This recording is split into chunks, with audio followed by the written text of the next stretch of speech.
Hello नमस्कार दोस्तों, स्वागत हमारी एक फिर से नई क्लास में। तो आज क्या कहते हैं, हम स्टार्ट करने जा रहे हैं उससे आगे का टॉपिक जिसका नाम है इलेक्ट्रिकल मेजरिंग एंड इंस्ट्रूमेंट। ठीक है ना।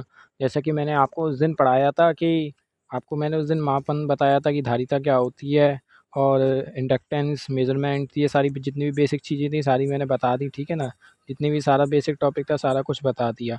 आगे अब हम पढ़ने वाले हैं इलेक्ट्रिक मेजरिंग इंस्ट्रूमेंट। तो हमारे जो इलेक्ट्रिकल मेजरिंग इंस्ट्रूमेंट होते हैं वो कितने प्रकार के होते हैं, किस टाइप के होती हैं। तो हम पढ़ेंगे इलेक्ट्रिक मेजरिंग एंड इंस्ट्रूमेंट। ठीक है ना। इन्हें हम पढ़ेंगे। तो बात करते हैं इलेक्ट्रिकल मेजरिंग इंस्ट्रूमेंट की। तो इलेक्ट्रिकल मेजरिंग इंस्ट्रूमेंट मोस्टली दो प्रकार के होते हैं। एक आपका प्राइमरी इंस्ट्रूमेंट होता है, दूसरा आपका सेकेंडरी इंस्ट्रूमेंट होता है। ठीक है ना। दो प्रकार के आपके इंस्ट्रूमेंट होते हैं। कौन सा? पहला होता है प्राइमरी इंस्ट्रूमेंट, दूसरा होता है सेकेंडरी इंस्ट्रूमेंट। पहले ये बताइए, इलेक्ट्रिकल मेजरिंग इंस्ट्रूमेंट आपको मैंने उस दिन थोड़ा-थोड़ा बताया था, समझाया था, वो समझ में आई है, नहीं आई है? कमेंट में लिख के बताइएगा, ठीक है ना?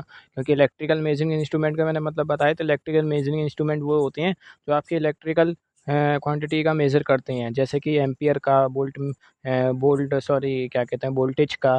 ठीक है ना। और आपका एक टेम्परेचर भी होता है, टेम्परेचर का भी मेज़र करते हैं। तो आगे आप पढ़ेंगे। ठीक है। तो इलेक्ट्रिकल मेजरिंग जो इंस्ट्रूमेंट होते हैं वो आपके वोल्ट मीटर है ना, एम्प मीटर, एनर्जी मीटर, आपके घर की लाइट का पूरा मेज़र करता है। ठीक है ना। तो ये सारे हमारे इलेक्ट्रिकल मेजरिंग इंस्ट्रूमेंट होते हैं। ठीक है। वाट मीटर भी हो गया आपका, है ना। और जो इलेक्ट्रिकल मेजरिंग इंस्ट्रूमेंट कितने प्रकार के होते हैं, तो primary primary instrument, secondary instrument. ठीक है ना। हम देखते हैं प्राइमरी इंस्ट्रूमेंट और सेकेंडरी इंस्ट्रूमेंट में कौन कौन से आते हैं। तो सबसे पहले हम सेकेंडरी इंस्ट्रूमेंट में देखेंगे। सेकेंडरी इंस्ट्रूमेंट में हमारे आते हैं इंडिकेटिंग इंस्ट्रूमेंट, है ना, इंट्रीगेटिंग इंस्ट्रूमेंट और रिकॉर्डिंग इंस्ट्रूमेंट। ठीक है। इंडिकेटिंग इंस्ट्रूमेंट में हमारा आता है एमीटर, वोल्ट मीटर। ठीक है ना। और इंट्रीगेटेड इंस्ट्रूमेंट में आता है हमारा एनर्जी मीटर, और रिकॉर्डिंग में आता है हमारा ईसीजी, है ना, इलेक्ट्रोकार्टोग्राफी। ठीक है ना। ये इसकी फुल फॉर्म होती है। अब बात करते हैं इंडिकेटिंग इंस्ट्रूमेंट। सर इसमें एम मीटर, वोल्ट मीटर कैसे? आगे आप पढ़ोगे आपको पता पड़ जाएगी। फिलहाल मैं इतना बता देता हूँ, क्योंकि एम मीटर और जो वोल्ट मीटर होते हैं वो आपका इंडिकेट करते हैं। जैसे ही आप बिजली में लगाते हो एनालॉग डिजिटल मीटर, आपने स्टेपलर वगैरह देखे होंगे, है ना, तो उसमें आपने वोल्ट मीटर देखा होगा, तो वो वोल्टेज इंडिकेट करता है नहीं करता, इसलिए इंडिकेट के अंदर आते हैं वोल्ट मीटर। और एक एम मीटर होता है ना, एम मीटर। ठीक है ना। वो भी जैसे एम मीटर भी बड़ी बड़ी इंडस्ट्री में जाओगे तब देखने को मिलेगा, आगे जब जॉब करोगे, है ना। तो क्या कहते हैं, वहाँ पे भी आपको पता पड़ेगी। और इंट्रीगेटिंग, इंट्रीगेटिंग क्या होता है? वैसे आगे मैं सारी चीज़ें पढ़ाऊँगा, कोई दिक्कत वाली बात नहीं, सब कुछ पढ़ाऊँगा डिटेल में। अभी तो सिर्फ शॉर्ट में समझा रहा हूँ, क्योंकि इस चैप्टर का ये टॉपिक है नहीं ना, इस वजह से सिर्फ आपको मुझे बताना है। तो इंट्रीगेटिंग, इंट्रीगेटिंग क्या होता है? Energy meter. इंट्रीगेटिंग इसे क्यों बोलते हैं? क्योंकि जो इंट्रीगेटिंग कर रहा है, जोड़ रहा है, इंट्रीगेट कर रहा है। ठीक है ना। इंटीग्रेटिंग करा है। एक तरह से ये समझ लीजिए कि जो मीटर होता है वो आपका, है ना, किससे बना है? जो एनर्जी मीटर है हमारा, जो बाहर लग रहा है, डिजिटल एनर्जी मीटर ही लगे रहते हैं सबके। किससे बना है वो? है ना, आप ऐसे याद रख सकते हैं, आईसी से बना है। ठीक है ना। कैसे? इलेक्ट्रॉनिक सर्किट से बना है, और इलेक्ट्रॉनिक सर्किट में क्या है? आईसी। और आईसी की फुल फॉर्म क्या होती है? Integrating circuit. तो क्या हो रहा है, ये हमारा एनर्जी मीटर इंटीग्रेटिंग सर्किट से मिलकर बना है। ठीक है ना। क्योंकि इसमें क्या है, इंटीग्रेट हो रहा है, साथ ही साथ जितनी भी रीडिंग आप बना रहे हो सारी इंटीग्रेटेड हो रही है। ठीक है। आगे देखते हैं। और रिकॉर्डिंग ईसीजी, इसके बारे में मैं आपको आगे बताऊंगा। अब बात करते हैं पैमाना। पैमाना क्या होता है? देखो पैमाना हमारा ये होता है जिस पे हमारा, जैसे हमारा वोल्ट मीटर है ये, है ना, एक तरह से, एक मिनट रुकिए, जैसे हमारा एक ये वोल्ट मीटर है। ठीक है ना। अब इस पे हमारा एक पैमाना होगा, है ना, इस पे हमारा एक पैमाना होता है कुछ इस प्रकार से।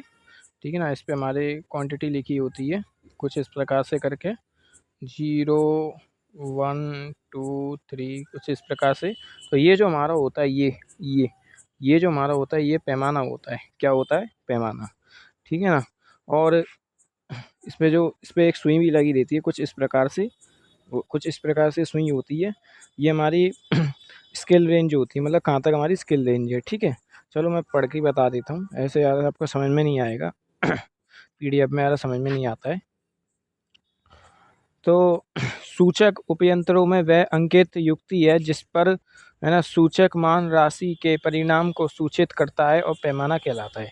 मैंने जैसे अभी आपको बताया था, जैसे कि हमारा सूचक उपयंत्र एक वह, है ना, अंकित युक्ति है, मतलब जो हमारा जो स्केल है, जो हमारा स्केल है जिस पे हमारे नंबर लिखे रहते हैं, कुछ इस प्रकार का हमारा स्केल होता है। आज आगे आपको वोल्ट मीटर वगैरह प्रैक्टिकल भी कराऊंगा। 0, 1, 2, 3, 4, 5, ठीक है ना। तो ये हमारा स्केल है, ठीक है ना। यहाँ पे हमारी सुई होगी 0 पे, 2 पे, 4 पे, ठीक है ना। तो ये क्या कर रहा है, हमारा जो पैमाने तो उपयंत्र है ना, ये तो पता कर रहा है कि परिमाण कितना है ना, कितना परिमाण है ना।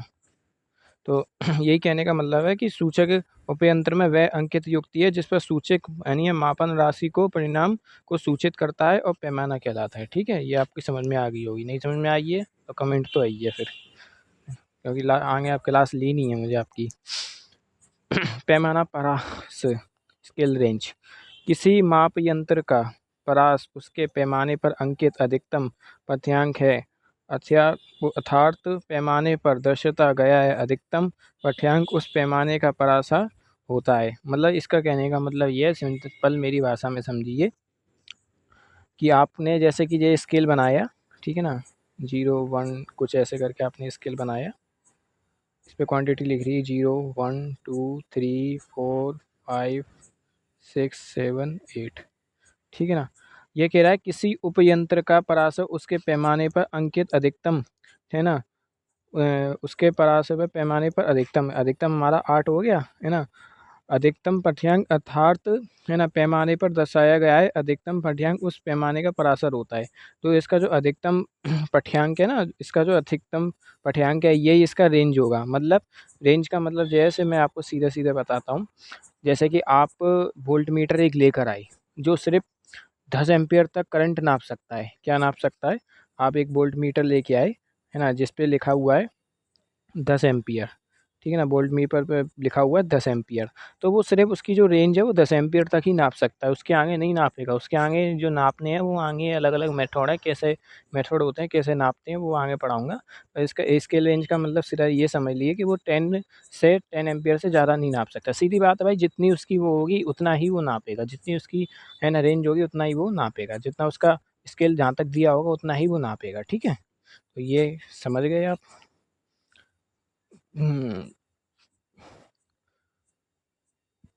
पैमाना विस्तार, स्केल स्पेन, अंकित पैमाने पर अधिकतम पाठ्यांक तथा न्यूनतम पाठ्यांक के पैमाने का विस्तार करते हैं। तो इसका जो होता है 5.5 is equal to maximum into minimum. मतलब ये कह रहा है जो हमारा पैमाना है, जैसे कि 1 मिनट रुकिए, यही तो दिक्कत होती है तो पीडीएफ में पढ़ाने में।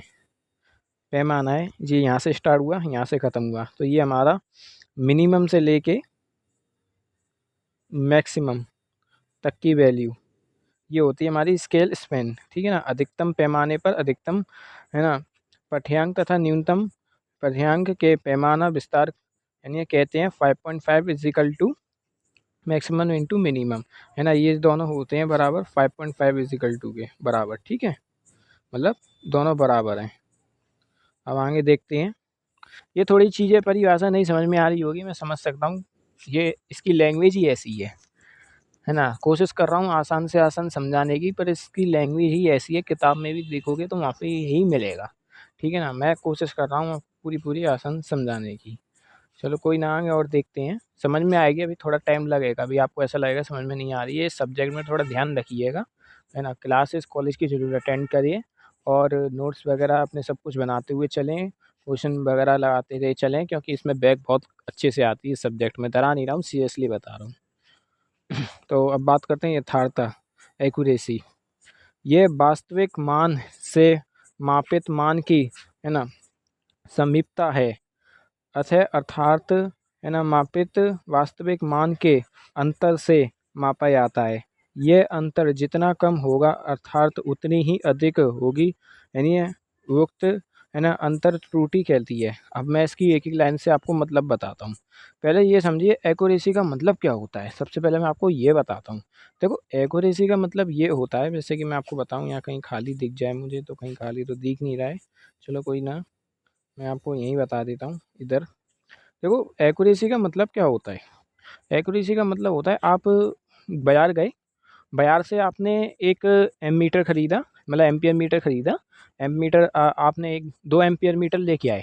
पहला एम्पियर मीटर आपका नाप रहा है और आपने एम्पियर मीटर को मान लो 10 एम्पियर की करंट थी, मान लो आप ये 1 एम्पीयर मीटर ये लेके आए, 1 एम्पीयर मीटर ये लेके आए, दोनों को आपने 10-10 एम्पीयर की करंट दी, यहाँ से 10 एम्पीयर की करंट दी इसको, और यहाँ से भी इसको 10 एम्पीयर की करंट दी। एक बता रहा है पूरी यानी 9.9, ठीक है ना, 9.9 एम्पीयर। ये बता रहा है 9.5 एम्पीयर।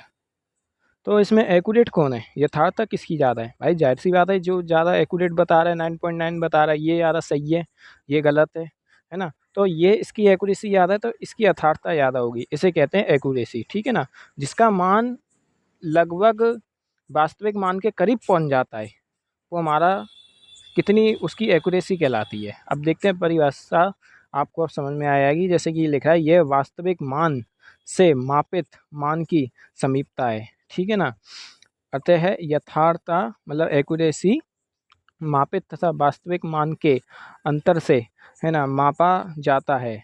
ये अंतर जितना कम होगा अर्थात उतनी ही अधिक होगी, और अंतर को त्रुटि कहते हैं। अब आप समझ गए होंगे इस परिभाषा का मतलब कि क्या कहते हैं। जितना हमारा जैसे ये कह रहा है ये वास्तविक मान से मापित मान है, हमने वास्तविक मान नाप लिया 10 एम्पीयर अभी, है ना, मापित मान है समीप, और अतः यथार्थ मापित तथा वास्तविक मान के अंतर से मापा जाता है, ठीक है ना। किससे मापा जाता है? वास्तविक मान के अंतर से। वास्तविक मान अभी हमने देखा था 10 एम्पीयर ऊपर, है ना, और ये अंतर जितना कम होगा अर्थार्थता उतनी ही अधिक होगी, अर्थार्थता उतनी ही अधिक होगी, और उतना युक्त अंतर की त्रुटि होगी। मतलब जितना कम आपका आ रहा होगा, जैसे अभी मैंने आपको बताया था 9.5 जो एम्पीयर था, देखो जितना कम आ रहा था उसमें उतनी त्रुटि थी नहीं थी, त्रुटि का मतलब वो खराब था नहीं था, तो यही कहने का मेरा मतलब है, ठीक है, आप समझ गए होंगे।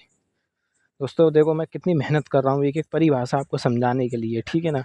पर ये परिभाषा आप बिल्कुल एक्यूरेट उठा के एग्जाम में लिख दो, आपको मस्त चकाचक नंबर मिल जाएंगे।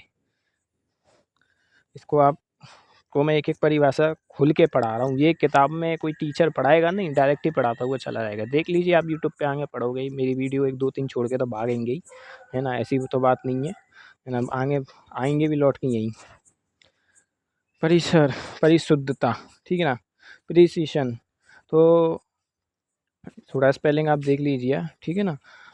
माप यंत्र द्वारा किसी एक ही राशि के मापित मानों की, है ना, पारस्परिक समीपता परिशुद्धता कहलाती है।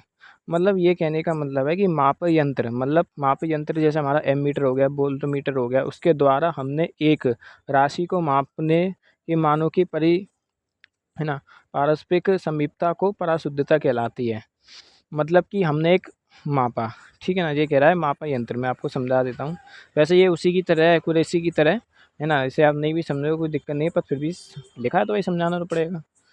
माप यंत्र द्वारा किसी एक ही राशि की मापित मानों को, अगर हम किसी एक ही राशि के मापित मानों को पारस्परिक, है ना, समीपता को परिशुद्धता कहते हैं। मतलब जैसे कि मान लीजिए मैं आपको समझा ही देता हूँ, अगर आपने मापा, ठीक है ना, अब यहाँ पे मान लीजिए हमारा वायर है, इसमें आ रहा है 10 एम्पीयर, ठीक है ना, इसमें आ रहा है 10 एम्पीयर। आपने यहाँ पे एक एमीटर लगाया, ठीक है ना, एमीटर लगाया, ठीक है ना। अब ये बार बार अगर 10 एम्पीयर नाप रहा है, 10 एम्पीयर नाप रहा है तो सही है। अगर ये पहले नाप रहा है, पहले ये नाप रहा था 9.5, फिर आपने लगा के दोबारा चालू किया, फिर बताया 9.7, फिर बताया 9.8, तो ये गलत है। अगर ये बिल्कुल ठीक नाप रहा है तो इसकी परिशुद्धता सही है, ठीक है, ये कहने का मतलब है। अब देखते हैं संवेदनशीलता। थोड़ा घर के बाहर शोर शराबा जो भान जा रहे हैं उसके लिए माफ़ी चाहूँगा, ठीक है ना। कुछ होते हैं बदतमीज जो नहीं मानते हैं, ठीक है। फिर आप अपनी पढ़ाई पे ध्यान दीजिए। संवेदनशीलता, सेंसिटिविटी, ठीक है ना। ऐसा होता है देखो, ये जो है ना डिस्टर्बेंस ना मुझे डिस्टर्ब कर दी थी, इस कारण कभी पीडीएफ में कोई अक्षर गलत बोल दूँ या कुछ गलत पड़ जाए तो वो आप थोड़ा एडजस्ट कर लीजिए ना, ठीक है ना। क्योंकि मेरे घर के पास थोड़ा ज़्यादा शोर शराबा रहता है।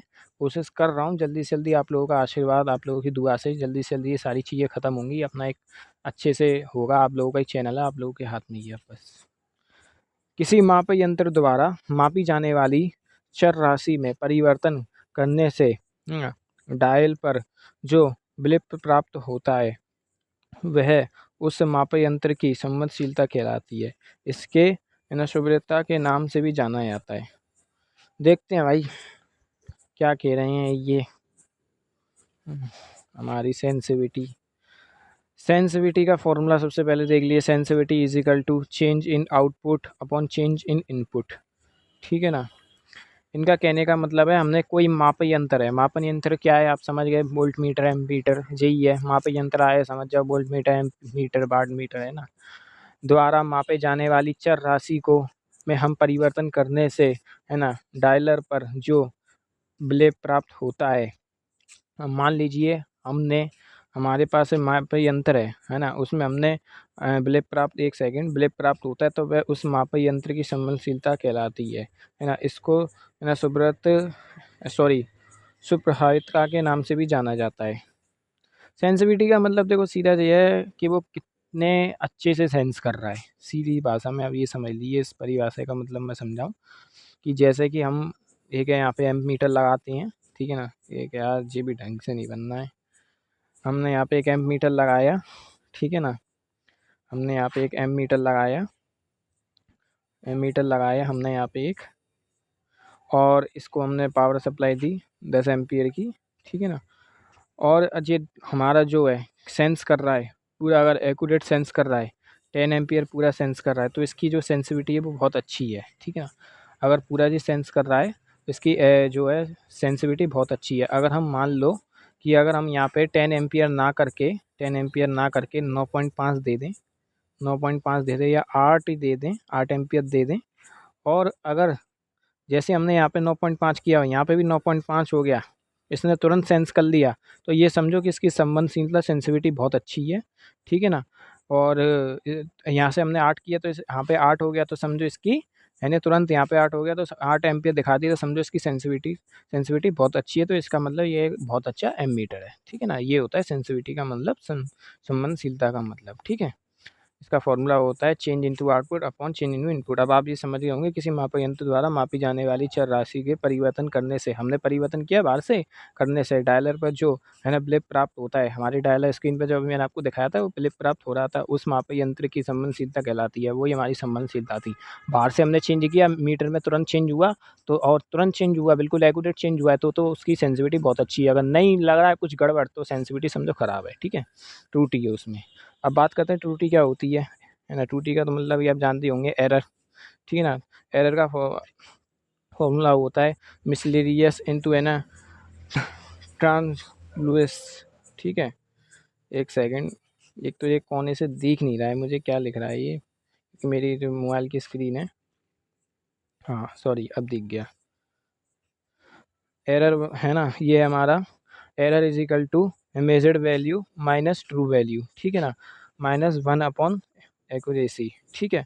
ये हमारा त्रुटि का फॉर्मूला है। इसमें हम क्या करेंगे, जो अपनी मेजर्ड वैल्यू है वो रखेंगे, और जो हमारी और माइनस ट्रू वैल्यू है ना 1 अपॉन एक्यूरेसी है ना। एक्यूरेसी हमारी आप समझ होंगे कहाँ तक एक्यूरेसी पहुँच रही है, ये हमारा फॉर्मूला है। इसको मैं PDF बना के एक डाल दूंगा, ये आधा कट रहा है।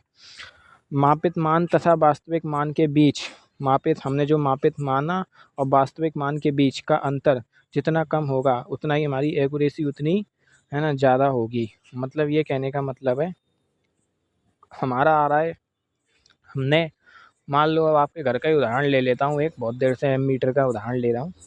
मान लो हमारे पास एक वोल्ट मीटर है, ठीक है ना। हमारे पास एक वोल्ट मीटर है। अब आपके घर में लाइट आ रही है 230 वोल्ट, कितनी आ रही है 230 वोल्ट, ठीक है ना, 230 वोल्ट। और ये नाप रहा है हमारा 220 वोल्ट, ठीक है ना। तो 220 वोल्ट ये नाप रहा है हमारा, और 230 आ रही है। तो 230 में से जब आप 220 घटाओगे तो कितना बचेगा, 10 वोल्ट बचेगा, 10 वोल्ट बचेगा। तो ये जो 10 वोल्ट आ रहा है ना, यही हमारी क्या है, यही हमारी इसमें त्रुटि आ रही है, यही हमारी एक तरह से त्रुटि आ रही है, यही हमारी एक्यूरेसी का इसमें 10 वोल्ट का एक्यूरेसी का इसमें फ़र्क आ रहा है। समझ गए आप। तो यही कहने का इसका मतलब है कि मापित मान तथा वास्तविक मान के बीच का अंतर जितना कम होगा, मतलब इन दोनों के बीच का अंतर जितना कम होगा उतनी एक्यूरेसी ज़्यादा होगी। एक बात याद रखना, अगर एरर ज़्यादा होगा तो एक्यूरेसी कम होगी, अगर एक्यूरेसी ज़्यादा होगी तो एरर कम होगा। आप भाई जानते हैं एक्यूरेसी ज़्यादा होगी तो इसका मतलब मीटर सही दिखा रहा है, बिल्कुल एक्यूरेट वैल्यू दिखा रहा है। अगर एक्यूरेट वैल्यू नहीं दिखा रहा है तो इसका मतलब ये है कि भाई उसकी त्रुटि ज़्यादा है, एरर ज़्यादा आ रहा है उसमें। जैसे मैंने अभी आपको दिखाया था 10 वोल्ट का फ़र्क आ रहा है, 10 वोल्ट का फ़र्क आ रहा है तो समझो कि एक्यूरेसी यानी ये कम है उसकी, एक्यूरेसी कम है तो त्रुटि ज़्यादा है। अगर वो 10 वोल्ट का फ़र्क नहीं आता, सीधे 230 मैंने अभी उधर दिखाया था पहले और 230 ये उसमें दिखा देता तो समझो उसकी एक्यूरेसी एकदम ठीक थी, उसमें कोई त्रुटि नहीं थी। ये भी आपकी समझ में आ गई होगी, ठीक है। अब बात करते हैं विभेदन, है ना, रेजुलेशन। इनपुट में होने वाले स्मॉल चेंज का भी, है ना, इंस्ट्रूमेंट पता लगा लेता है। रेजुलेशन जब वो वाली मत समझिए ना आप, टच वाली, है ना, स्क्रीन वाली, वो पिक्सल होते हैं। रेजुलेशन इनपुट होने वाला स्मॉल चेंज का भी पता लगा ले, चेंज इंस्ट्रूमेंट का भी पता लगा लेता है। मतलब ये है कि जैसे कि आपने अब कोई वोल्टमीटर एमीटर लगा रखा है, वोल्टमीटर एमीटर लगा रखा है अपने घर में, सप्लाई में वोल्टमीटर एमीटर लगा रखा है, तो इनपुट में यहाँ से जो पावर सप्लाई आएगी, अगर वहाँ से भी कोई चेंज होगा, है ना, यहाँ से हमारा, है ना, कोई चेंज होगा, हमारे यहाँ से कोई चेंज होगा तो क्या कहते हैं, ये एमीटर वोल्टमीटर पता लगा लेंगे, ठीक है ना। तो अगर ये पता लगा लेते हैं तो इनकी जो रेजुलेशन है वो बहुत अच्छी है, ठीक है ना। इनपुट में होने वाले स्मॉल चेंज का भी अगर पता लगा ले तो इसका मतलब हमारे इंस्ट्रूमेंट बहुत अच्छे हैं, ठीक है, बहुत, मतलब इनकी त्रुटि बहुत कम है, इनकी एक्यूरेसी अच्छी है।